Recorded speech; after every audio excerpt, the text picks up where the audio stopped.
Bismillahirrahmanirrahim. Assalamualaikum warahmatullahi wabarakatuh. Welcome back to my channel Jamal Official Vlog. Semangat pagi, luar biasa. Tetap semangat. Alhamdulillah kawan-kawan. Tetap semangat ya, yang gagal bayar pinjol baik legal maupun ilegal, ojo kendor. Sama-sama sepakat kita katakan ojo kendor ya. Jangan pernah kendor semangatmu atas berbagai ancaman teror yang selama ini terjadi. Seperti biasa, ancaman teror itu hanya ancaman, sebatas ancaman via online. Tidak akan pernah ya Anda mendapatkan secara online. Ancaman-ancaman tersebut tidak akan terjadi secara offline. Nggak akan itu hanya ancaman via online, karena mereka beraninya via online melalui pesan WA, SMS, email dan sejenisnya ya. Kali ini saya akan bahas Shopee mulai berani menggunakan kuasa hukum untuk menjerat secara hukum ya, memproses secara hukum nasabahnya yang menunggak atau gagal bayar. Bagaimana ini bisa terjadi dan bagaimana mereka menjalankan upaya pidana? Simak videonya, semoga mencerahkan. Jangan pernah takut oleh ancaman dan teror dari DC pinjaman online.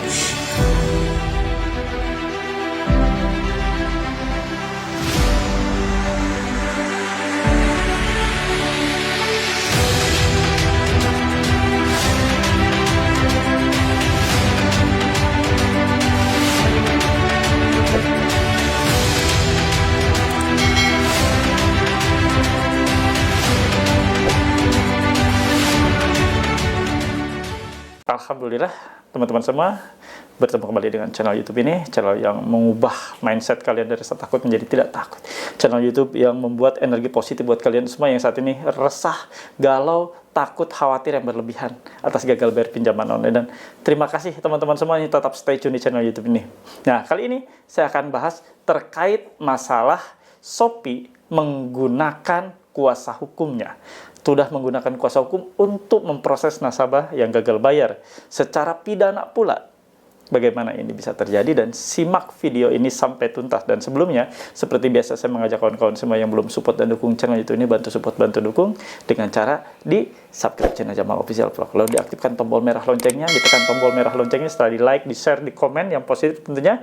Karena dengan ditekan tombol merah loncengnya, Anda akan mendapatkan notifikasi atau pemberitahuan atas video terbaru yang saya upload setiap harinya ya. Dan silakan kalian tonton.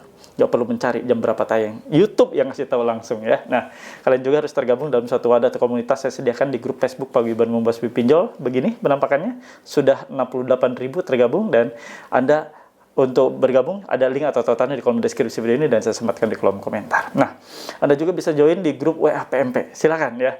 Anda yang ingin join di grup WA PMP, mudah syaratnya, hanya memiliki kaos PMP. Begini penampakannya. Nah, ada yang bilang ini kaos anti DC. Jadi, DC kalau melihat kaos ini buru-buru pulang. Atau nasabah menggunakan kaos ini langsung DC-nya pulang, ngibrit. Silakan ya, sah-sah saja, berarti itu Anda sudah benar-benar percaya diri lebih dan kuat ya. Untuk memiliki kaosnya silakan hubungi ini. Ini nomor untuk pemesanan kaos, bukan nomor untuk sharing atau konsultasi. Nah, Anda yang sudah memesannya otomatis masuk ke grup WA PMP, ada saya di sana, bisa sharing dengan teman-teman lainnya. Kalau tidak puas sharing di grup, boleh japri saya. Silakan ya. Nah, Anda juga boleh secara gratis mengikuti yang namanya Zoom ya. Zoom ini adalah konsultasi live secara video, aplikasi Zoom ini. Nah, ini gratis, tidak berbayar. Ya, Anda cukup bergabung saja di grup WA PMP, sudah mendapatkan kuota gratis untuk ikut Zoom. Nah, di tempat lain sudah berbayar. Dan ini dilaksanakan setiap pekannya di hari Rabu. Nah, Anda juga, ya, ini informasi buat kalian ya. Ini stiker stop masuk, dilarang masuk. Dan ini ya sebagai warning atau peringatan, tidak boleh sembarangan orang masuk tanpa izin Anda. Termasuk DC pinjol sekalipun, tidak boleh masuk ya ke tempat Anda tanpa izin. Kalau mereka tetap melaksanakan atau upaya-upaya masuk ya tanpa izin Anda, tanpa permisi ke Anda, maka mereka diduga melanggar pasal 167 ayat 1 KUHP, dan di KUHP yang baru di pasal 257 ayat 1 di Undang-Undang Nomor 1 tahun 2023. Nah, ini kalau mereka tetap menerobos masuk, rekam videokan.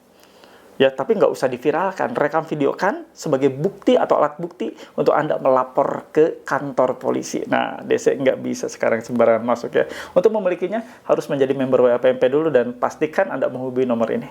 Silakan ya, tulis pesannya, saya pesan stiker dilarang masuk. Nah, satu lagi, nah ini ya kaos motivasi, stop rapuh yuk tangguh ojo kendor. Boleh miliki, silakan hubungi nomor ini.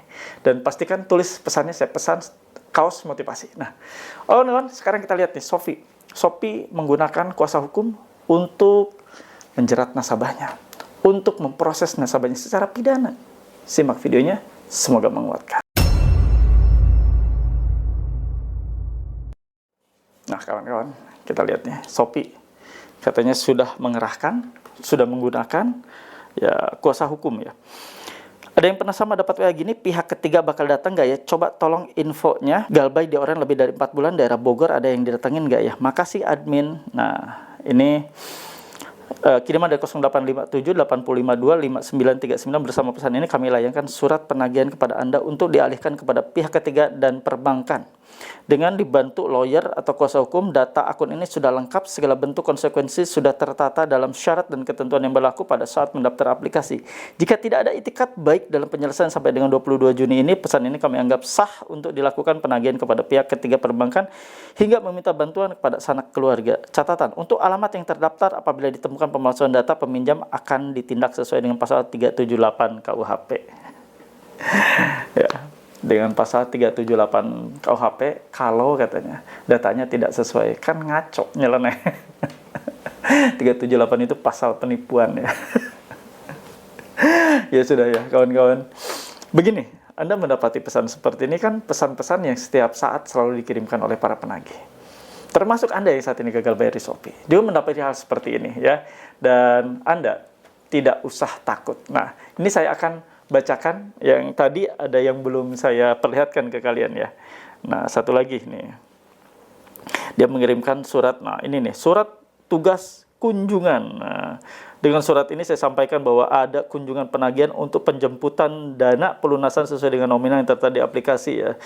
Nah, dengan nama kami cantumkan sebagai berikut nama ini. Nama kolektornya nih ada Sandi Naldus, ada Variandi. Surat tugas ini berlaku selama ada pembayaran, belum ada pembayaran dan belum ada kesepakatan penyelesaian penagihan akan dilakukan 2 kali untuk lokasi penagihan ke tempat tinggal dan ke tempat kerja ya. Untuk alamat diatur dan pemalsuan untuk peminjaman akan ditindak dengan pasal 378 dan sekian ya. Head of Bill Collection gitu. Sudah saya bacakan semuanya ya. Jadi begini kawan. Dalam situasi seperti ini, Anda nggak usah panik ya. Mereka mau melampirkan bunyi-bunyi peringatan-peringatan atau apapun surat-surat yang mereka fotokan atau mereka kirimkan via PDF dan sebagainya ya. Anda tidak usah panik. Karena itu poin paling penting. Dalam situasi gagal bayar nggak usah panik. Kepanikan Anda lah yang akan membuat semuanya tambah berantakan. Kepanikan Anda lah yang akan membuat situasi makin tidak nyaman untuk kalian ya. Dan kalian kalau mendapat hal seperti ini, cuekin, abaikan. Semakin Anda abaikan, semakin Anda cuekin, bahkan Anda blokir, maka mereka akan semakin frustasi. Harusnya itu yang frustasi bukan Anda. Yang frustasi itu harusnya pihak dari debt kolektornya atau pengirim pesan ini.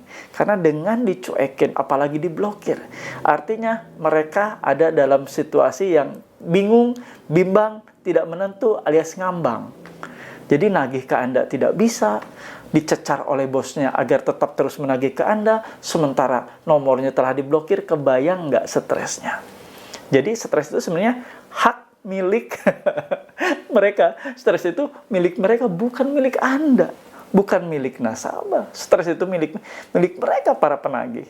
Karena mereka telah melakukan atau melayangkan penagihan seperti ini, maka resiko ya dicuekin, diabaikan, dan diblokir itu selalu ada. Apalagi kalau misalnya penagihan dengan cara nakut-nakutin. Makanya selalu saya bilang, waspada. Jangan terlalu merespon pesan-pesan ataupun penagihan-penagihan dengan cara-cara yang seperti ini ya. Jadi Anda cukup mengabaikan, cukup diblokir nomornya, nggak usah dibaca kalau memang tidak perlu. Kalau memang mau belajar silakan baca, setelah itu langsung blokir report. Lakukan itu terus-menerus.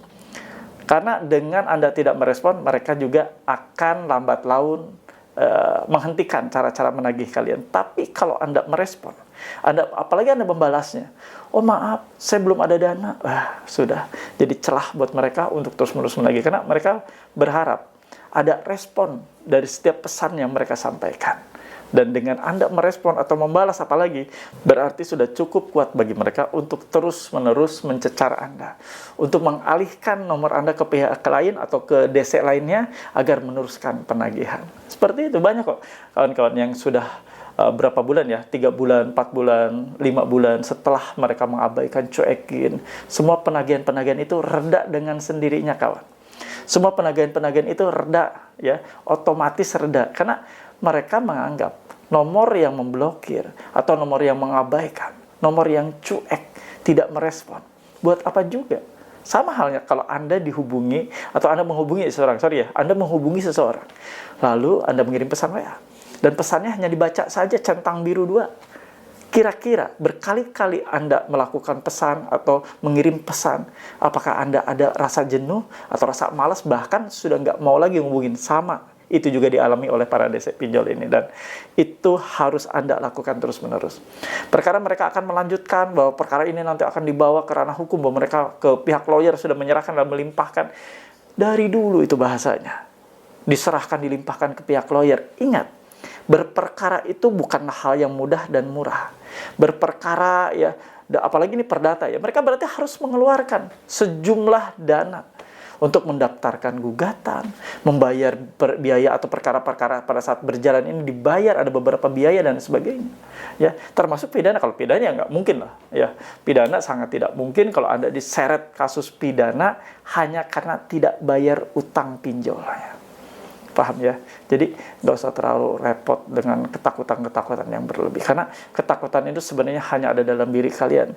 Jadi apa yang mereka tebarkan tergantung respon Anda. Apa yang mereka kirimkan tergantung bagaimana cara Anda merespon, mengolahnya, memanagenya dalam pikiran kalian. Kalau Anda mengolahnya dengan rasa takut, rasa stres, rasa galau, gundah, ya selesai sudah.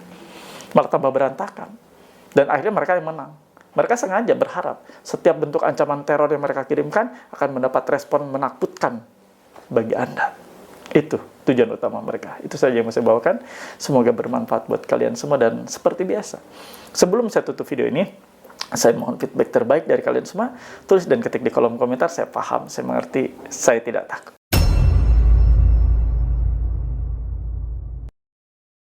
Alhamdulillah teman-teman, ada di bagian akhir video ini, dan seperti biasa, sebelum saya usai video ini, sebelum saya tutup, saya ingin memberikan kesimpulan buat kalian. Anda mendapatkan pesan, ya tadi ya, kalian lihat ya, pesan untuk segera menyelesaikan, kalau tidak kami limpahkan kepada pihak ketiga atau kepada pihak kuasa hukum. Sudah, nggak usah didengar ya. Dan mereka juga mengancam akan mempidanakan Anda dengan pasal 378. Sudah ya, nggak usah didengar. Biasa, mereka akan mengupayakan melakukan hal-hal atau upaya-upaya untuk membuat Anda stres, untuk membuat Anda takut, untuk membuat Anda benar-benar ada dalam rasa mencekam. Ya, padahal apa yang mereka sampaikan itu tidak benar adanya. Mereka akan melimpahkan kepada kuasa hukum, ya silakan saja. Dari dulu ngomongnya kuasa hukum mulu, tapi tidak jalan-jalan. Memangnya berperkara itu mudah? Berperkara atau berproses, apalagi mereka akan melakukan gugatan perdata, ya tidak mudah dan tidak murah. Ada prosesnya, ada biayanya dan sebagainya yang harus mereka keluarkan, dan mereka juga mungkin bolak-balik juga ke pengadilan ya, di mana lokasi dari nasabah tersebut berada, debitur berada, karena mereka harus menggugat di wilayah di mana debitur tinggal. Kalau misalnya debiturnya ada di Papua, ya di Papua lah mereka membuka gugatan ya. Kalau di Bandung, ya di Bandung lah mereka ya, seperti itu. Dan berpotensi tidak mungkin lah mereka melakukan itu ya. Tipis kemungkinan melakukan hal itu, dan kita tidak pernah mendengarnya. Nah, itu saja yang mau saya bawakan. Mudah-mudahan bermanfaat buat kalian semua, dan ini sebagai penguat mental untuk kalian. Dan terima kasih yang sudah menonton dari awal pertengahan sampai akhir. Semoga menjadi manfaat yang baik buat kalian semua, dan saya hanya mengingatkan, jangan pernah Anda merespon ataupun membalas pesan-pesan WA yang masuk, email, SMS, atau apapun. Sekali Anda respon, selamanya akan Anda ditagih oleh mereka. Itu saja yang mau saya bawakan, dan terima kasih yang sudah menonton. Semoga jadi manfaat buat kalian semua. Izin pamit ya kawan-kawan. Namun sebelumnya seperti biasa, saya ingin doakan kawan-kawan yang saat ini sedang sakit, semoga Allah sembuhkan. Yang saat ini sedang kekurangan ekonomi rumah tangga yang sedang hancur-hancuran, semoga Allah pulihkan kembali dengan ekonomi yang luar biasa, ekonomi yang halal, jauh dari riba. Dan teman-teman yang sekarang sedang bergiat untuk bekerja, berniaga, semoga Allah lancarkan dan mudahkan, dan teman-teman semua diberikan keberkahan dalam melaksanakan ikhtiar untuk membiayai kehidupan keluarga teman-teman semua, dan dijauhkan dari setiap bahaya yang akan menimpa. Amin ya rabbal alamin. Itu saja yang mau saya bawakan, mudah-mudahan bermanfaat buat kalian semua, dan izin pamit. Rabbana atina fid dunya hasanah wa fil akhirati hasanah wa qina adzabannar wallahu muwaffiq ila aqwamit thoriq. Wabillahi taufiq wa hidayah. Wassalamualaikum warahmatullahi wabarakatuh. Salam akal sehat. Bravo.